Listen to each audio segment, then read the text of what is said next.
नमस्ते दोस्तों। आज सुनिए प्रवासी भारतीय हिंदी लेखिका डॉक्टर पुष्पा सक्सेना जी की लिखी हुई कहानी फूलों के कैक्टस। पुष्पा सक्सेना जी की कहानियाँ उनके पाठकों और श्रोताओं को बहुत पसंद आती हैं। तो प्रस्तुत है उनकी कहानी फूलों के कैक्टस मेरी आवाज़ में। मैं हूँ सीमा सिंह। सकरी रोड पर मरम्मत का काम चल रहा था। घर पहुंचने के लिए बस आधी सड़क ही बची थी। कार में आती ममता को आधी उपलब्ध सड़क पर मेट्रो खड़ी दिखाई दी। अमेरिका में मेट्रो बसों को किसी घर के सामने, पार्किंग लॉट, हॉस्पिटल जैसी जगहों में देखना आम बात है।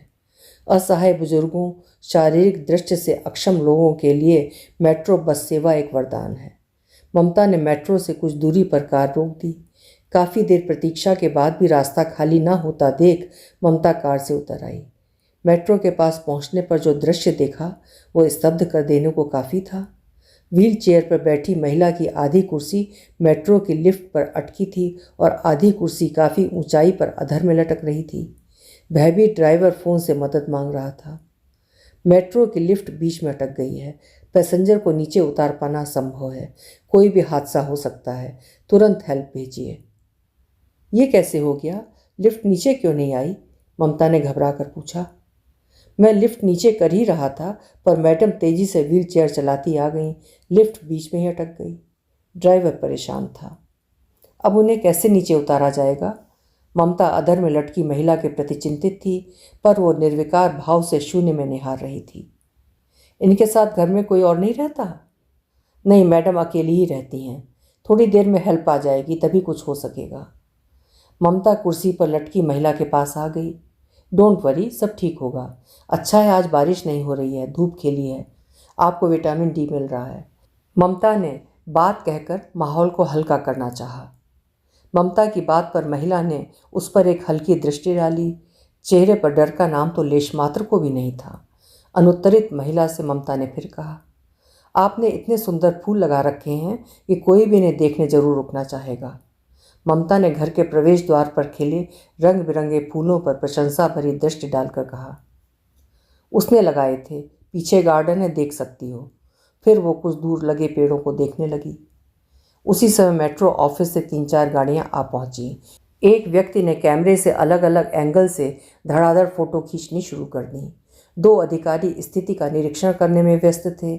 उनके कार्य में व्यवधान न डालने की दृष्टि से ममता ने पीछे के गार्डन देखने का निर्णय लिया। घर के पीछे बड़े से बाग में फूलों की बहार थी। ना जाने कितने किस्म के फूल खिले थे, पर सबसे ज़्यादा मनोहारी ट्यूलिप थे। एक पूरी क्यारी में सिर्फ गुलाब थे। इतने सुंदर गार्डन में न जाने ममता को क्यों लगा हवा के दुलारने से हंसने की जगह फूल सिहर जाते थे। फूलों से सजे उस गार्डन के बीच खामोश उदास खड़ा वो बड़ा सा घर बेहद मायूस लग रहा था। शीशे के दरवाजों से दिखने वाला घर के अंदर का दृश्य भी बड़ा विचित्र था। कमरे के एक ओर कुछ सूखे पौधे और फूल फर्श पर पड़े थे। गार्डन में भी उदासी थी, न तितलियां न चिड़ियों के चहचहाट। माहौल इतना उदास क्यों था? फूलों की क्यारियों के बीच कटीले कैक्टस की पंक्ति विरोधाभास प्रस्तुत कर रही थी। सोच में डूबी ममता को अचानक ड्राइवर की आवाज़ ने चौंका दिया। कंस्ट्रक्शन वालों ने गाड़ियां निकालने के लिए रास्ता बना दिया है, आप जा सकती हैं। फायर ब्रिगेड को बुला लिया गया है, मैडम को सुरक्षित उतार लिया जाएगा।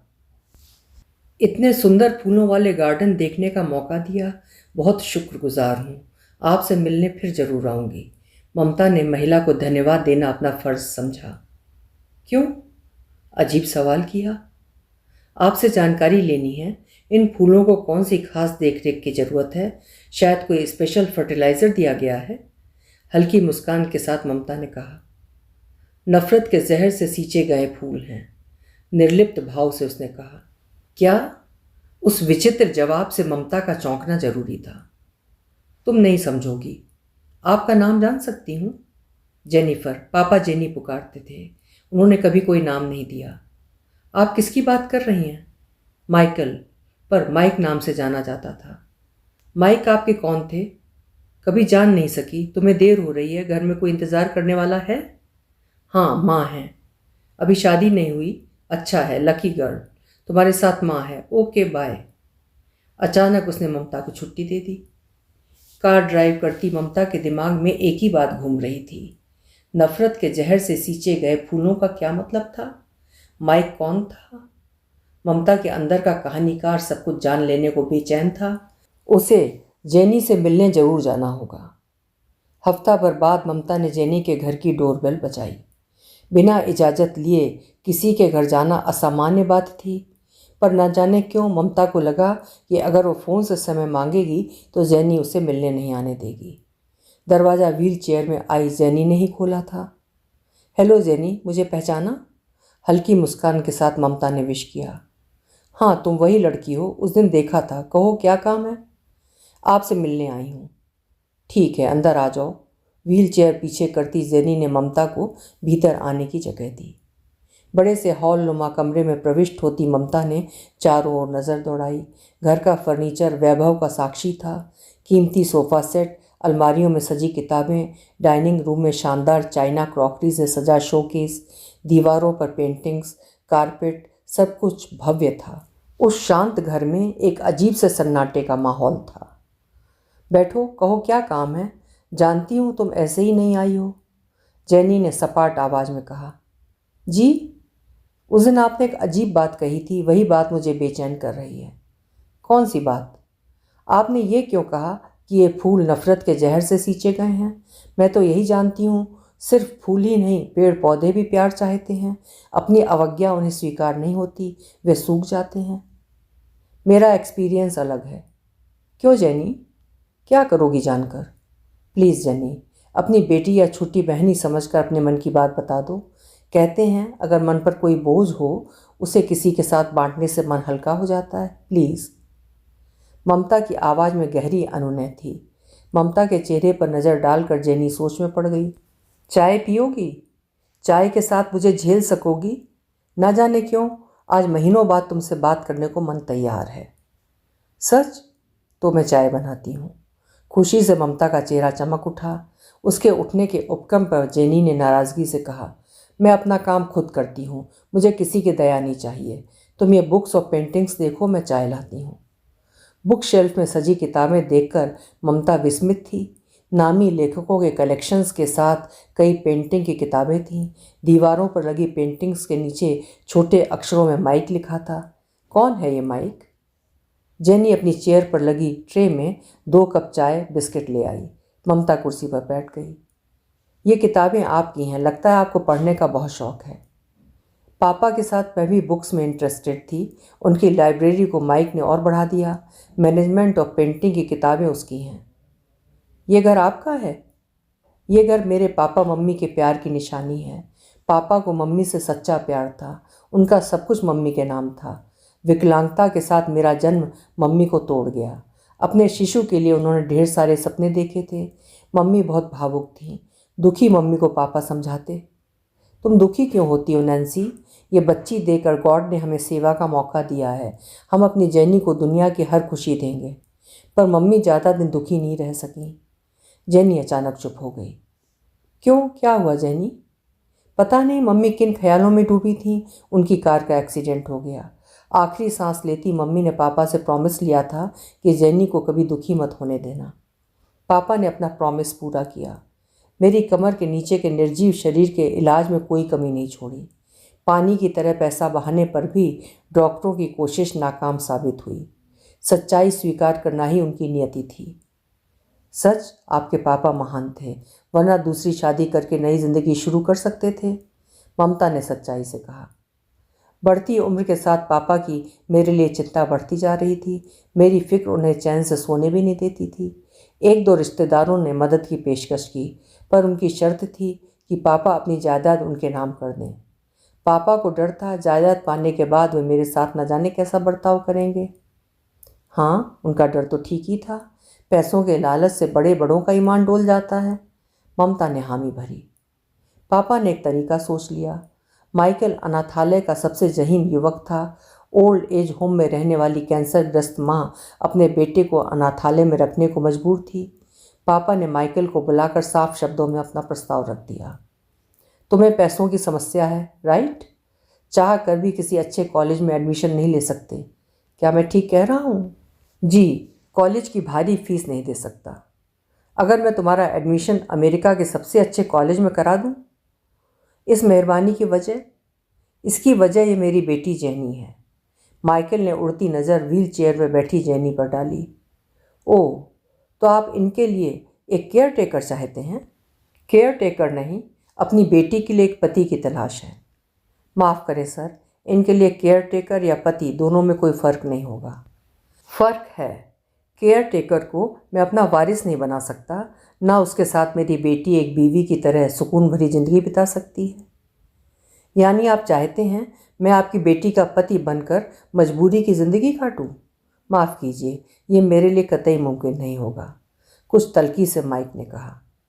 फैसला लेने में जल्दबाजी मत करो, अच्छी तरह से सोच समझकर फैसला करना। तुम्हारी माँ कहाँ है? उनका इलाज कहाँ चल रहा है? माइकल के कमज़ोर रग पापा ने पहचान ली थी। माइकल चुप रह गया। पापा ने फिर समझाया, अगर तुम मेरा प्रस्ताव मंजूर करते हो तो समझ लो तुम आकाश छू सकते हो, अपना हर सपना पूरा कर सकते हो। तुम्हारी माँ के इलाज के लिए अमेरिका के नामी डॉक्टर आएंगे। सोच लो, एक ओर सुख और आराम की ज़िंदगी है, दूसरी ओर अभावों से भरा संघर्ष में जीवन। तुम अपनी माँ को वे खुशियाँ दे सकते हो जो सोच भी नहीं सकते। माइकल के मुकाबले उसकी माँ को समझा पाना ज़्यादा आसान था। तकलीफ़ों ने उसको समझा दिया था, ज़िंदगी में पैसा ही सब कुछ है। उसका बेटा इतने बड़े आदमी का वारिस बने, ये तो सपना था। अपंग बीवी के साथ जीवन गुजारना कठिन जरूर है, पर अगर शादी के बाद किसी हादसे में ऐसा हो जाता तो? शायद माँ की खातिर माइक ने पापा का प्रस्ताव मंजूर कर लिया। सादे ढंग से हमारी शादी हो गई। पापा ने माइकल से वचन लिया कि वो हमेशा मेरे साथ रहेगा। माफ़ कीजिए, एक व्यक्तिगत सवाल पूछना चाहती हूँ। आप दोनों के बीच कैसा रिश्ता था? नफ़रत और मजबूरी का। मतलब? वो मुझसे नफ़रत करता था, पर मेरा साथ निभाना उसकी मजबूरी थी। पापा ने अपनी वसीयत में हम दोनों को बराबर का साझीदार बनाया था। वो मुझे तलाक देता तो पूरी जायदाद मेरे नाम हो जानी थी। माँ का कैंसर लंबा खिंचता गया। अच्छा खान पान और देख रेख के अलावा नामी डॉक्टरों के इलाज ने उन्हें ज़िंदगी के कुछ और बरस दे दिए। माइक कभी तो आपसे कुछ बात करते होंगे? नहीं, वो मुझसे दूर रहने की कोशिश करता। उससे कभी कुछ पूछना चाहा तो नज़रें नीचे किए जवाब दे देता। कभी सोचती पति की जगह अगर वो मेरा केयर टेकर होता तो शायद हम ज़्यादा नज़दीक होते। पर उस हालत में वो आपके पैसों और जायदाद का हक कैसे पाता? ताज्जुब इसी बात का है, उसे पैसों का मोह नहीं था। कार की जगह वो बस से आता जाता। मैनेजमेंट की पढ़ाई करते हुए किताबें खरीदने की जगह लाइब्रेरी से लाकर किताबें पढ़ता। उसका मौन मुझे खलता और उसकी नफ़रत मेरा दिल जलाती। आपके पापा ने कुछ नहीं कहा? पापा बिजनेस में बिजी हो गए। उन्हें माइक पर यकीन था। कभी जी चाहता माइक से चिल्लाकर पूछूं, पापा का प्रस्ताव क्यों मंजूर किया? उसका मौन और आंखों से झांकती नफ़रत मेरे लिए उसकी सौगात थी। अपनी नफ़रत तो फूलों में बोता था। फूल मेरे दुश्मन बन गए। क्या फूलों से दुश्मनी? अजीब बात है। माँ की मौत के बाद माइक अपनी नफ़रत गार्डन में फूल लगाकर निकाला करता। जिस दिन ज़्यादा अपसेट होता कुछ एक पौधे उखाड़ डालता। कभी कभी आक्रोश में सूखे फूल पौधे मेरे सामने डाल देता। वो जताना चाहता मैं उन सूखे फूल पौधों की तरह बेजान और बेकार हूँ। अपने पापा से कभी माइक के बारे में बात क्यों नहीं की जेनी? बढ़ती उम्र के साथ पापा का स्वास्थ्य भी गिरता जा रहा था। उन्हें परेशान करना क्या ठीक होता? जब तक वे रहे माइक को अपने साथ ऑफिस ले जाते, उसके काम की तारीफ़ करते। पापा के बाद माइक ने ऑफिस जाना बंद कर दिया। हमारा पुराना वफादार मैनेजर काम संभालता है। फिर माइक सारे दिन क्या करते थे? पेंटिंग और गार्डनिंग में डूबा रहता। दीवार की पेंटिंग उसी की बनाई हुई है। ममता की नज़र दीवार पर लगी पेंटिंग पर थी। एक में पेंटिंग में एक युवक जंजीरों में पूरी तरह जकड़ा असहाय पड़ा था। ममता की दृष्टि का अनुसरण करती जेनी ने कहा, ये माइकल है। माइकल इन जंजीरों को तोड़ भी सकते थे? ममता का प्रश्न स्वाभाविक था। पापा ने उसकी माँ की बेहतरी के लिए कोई कमी नहीं छोड़ी थी। माइक और उसकी माँ के लिए पापा ने जो कुछ किया उसके लिए वो हमेशा उनका एहसानमंद रहा। ये जंजीरें पापा को दिए गए प्रॉमिस से बंधी है। सोचती हूँ माइक से सीधे सवाल क्यों नहीं कर सकी कि ये जंजीरें उसने अपनी मर्जी से मंजूर की थी। मैंने उसे जबरन नहीं बांधना चाहा, फिर मुझसे इतनी नफ़रत क्यों? शायद हालात की मजबूरियों की वजह से उनके दिल के प्यार का झरना असमय ही सूख गया हो। ममता कुछ कह गई। ऐसा नहीं था। जूली के लिए उसके प्यार का झरना पूरी तरह फूट पड़ा था। जूली उसके प्यार से भीगी थी। जूली कौन थी? मेरी पुरानी नैनी रिटायरमेंट लेकर गांव चली गई थी। उसकी जगह मार्था आने लगी। मार्था के साथ उसकी 5 बरस की प्यारी सी पोती जूली आती थी। अनाथ जूली के साथ माइक का मौन मुखर उठता। जूली के साथ एक दूसरा ही माइक जीता। उसे गोद में उठाकर चक्कर दिलाता, दोनों हाथों में उछालकर आकाश छुआता, बाग में तितली सी दौड़ती जूली के पीछे भागकर उसे हंसाता। गुलाब के पौधे उसने जूली से ही लगवाए थे। मेरे जन्मदिन पर उसने कभी एक भी फूल नहीं दिया, पर बाग का सबसे सुंदर फूल जूली के नाम होता। एक दिन मार्था ने कहा, जेनी बेबी, तुम जूली को अडॉप्ट कर लो। माइकल तो इसका पापा बन गया है, तुम मम्मी बन जाओगी। मैंने मार्था को डपट दिया। उसकी हंसी में कही बात ने मेरे तन बदन में आग लगा दी। मैं जूली से जलती थी, वो मेरी दुश्मन बन गई थी। मेरे दिल की बात जानकर माइक गुस्से से पागल हो गया। ट्यूलिप पूरी बहार पर थे, पर माइक ने सारे खिले ट्यूलिप काट डाले। नफरत जताने का उसका एक खास तरीका था। इतनी नफरत पाने के बावजूद धरती के अंदर दबे ट्यूलिप के बल्ब फिर सिर उठाकर खिल गए। उसकी नफरत की चुनौती उन्हें ख़त्म नहीं कर सकी। ओह, शायद इसीलिए आपने कहा था ये फूल नफरत के जहर से सींचे गए हैं। ममता समझ गई। तुम सोचोगी, फूलों और एक बच्ची से नफरत करने वाली औरत इंसान कैसे हो सकती है? इसकी वजह है, अक्सर जूली को कहानियाँ सुनाकर वो मेरे लिए अपनी नफरत का इजहार करता। उसकी परियों की कहानियों में एक लंगड़ी डायन होती। डायन परियों से नफरत करती, उन्हें सताती। मैं समझ जाती वो लंगड़ी डायन मैं थी। बात कहती जेनी का चेहरा उदास हो आया।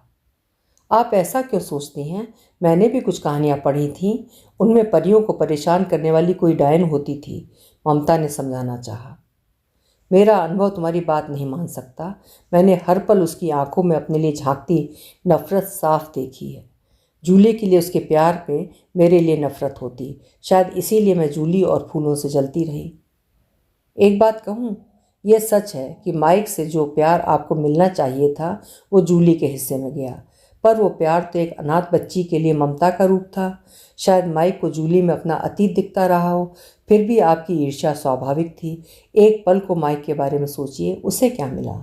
अचानक बिना परिणाम सोचे ममता गलत बात कह गई।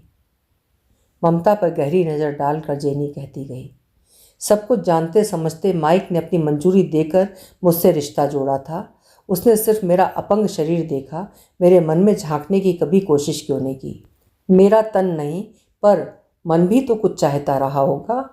प्यार के 2 मीठे बोल की ही तो हकदार थी मैं। जिंदगी भर सिर्फ उसके हाथ से गुलाब पाने के लिए तरसती रही। जेनी का गला रुंध गया। सॉरी, मुझसे गलती हो गई। अपनी कमी से मैं अनजान नहीं थी, पर मन तो किसी का नहीं मानता। माइक की मौत ने मुझे विक्षिप्त सा कर दिया। आक्रोश मुझ पर हावी था। क्रोध में आकर गुलाब की क्यारी में पानी तक न देने की सख्त ताकीद कर दी, पर बिना देख रेख के पौधे पनपते गए, गुलाब खिलते रहे। शायद इसकी वजह प्यार है। प्यार की ताकत से तो पत्थर पर भी फूल खिल सकते हैं। ये गुलाब माइक के स्नेह के साक्षी हैं। ममता का कहानीकार कह उठा। गलत कह रही हो। मेरी कहानी सुनकर भी तुम यकीन क्यों नहीं कर पा रही हो? नफरत पाकर भी फूल खिलते हैं। शायद आप मन के अंदर खिले फूलों की बात कर रही हैं।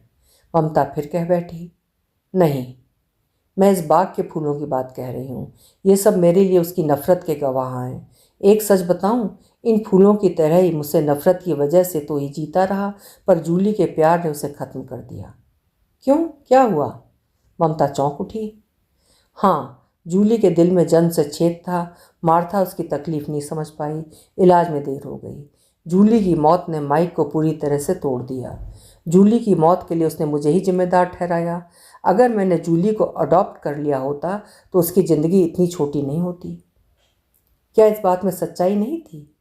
गलत चोट करती ममता ने दांतों तले जीभ दबा ली। मैं इतना ही जानती हूँ, जिंदगी और मौत तय करने वाला बस गॉड है।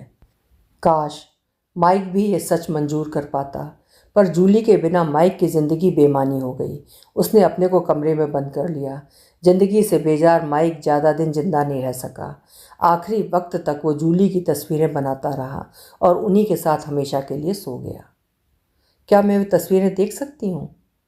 नहीं, वो कमरा सील कर दिया है, उन दोनों को कोई डिस्टर्ब ना करे। जेनी ना जाने कहाँ थी। इसका मतलब आप माइक के सेंटिमेंट्स का आदर करती हैं? मैंने कभी उसका अपमान नहीं किया, पर उसके बदले में कुछ नहीं दिया। हर संडे मैं उसकी कब्र पर उसके प्यार के गुलाब जरूर भिजवाती हूँ। शायद वे फूल उसकी आत्मा को सुकून देते हों। आप खुद गुलाब लेकर नहीं जाती? नहीं, डरती हूँ कहीं मेरे छूने से उन गुलाबों पर उसकी नफरत का रंग न चढ़ जाए। आप उसके लिए इतना सोचती हैं, पर माइक ने तो अपनी नफरत जताने के लिए अपने प्यार के गुलाबों और दूसरों के फूलों के बीच कैक्टस की कटीली दीवार खड़ी कर दी है। ममता को फूलों के बीच खड़े कैक्टस याद हुआ है। कैक्टस की ये कटीली दीवार माइक ने नहीं, मैंने खड़ी कराई है। जैनी कहीं दूर देख रही थी। क्यों जैनी? अब ममता विस्मित थी। इसलिए कि अपने लिए रोपे गए उसकी नफरत के फूलों और जूली के प्यार के गुलाबों के बीच कैक्टस की कटीली जिंदगी तो मैंने जी है। उसने मुझे बहुत नफरत दी, पर मैंने उसे बहुत चाहा था, प्यार किया था। रुमाल से आंखें पोंछती जेनी को देखती ममता स्तब्ध थी। अभी आप सुन रहे थे डॉक्टर पुष्पा सक्सेना जी की लिखी हुई एक हृदय स्पर्शी कहानी, फूलों के कैक्टस। उम्मीद है कहानी आपको पसंद आई होगी। कल फिर मिलेंगे। आपका समय शुभ हो।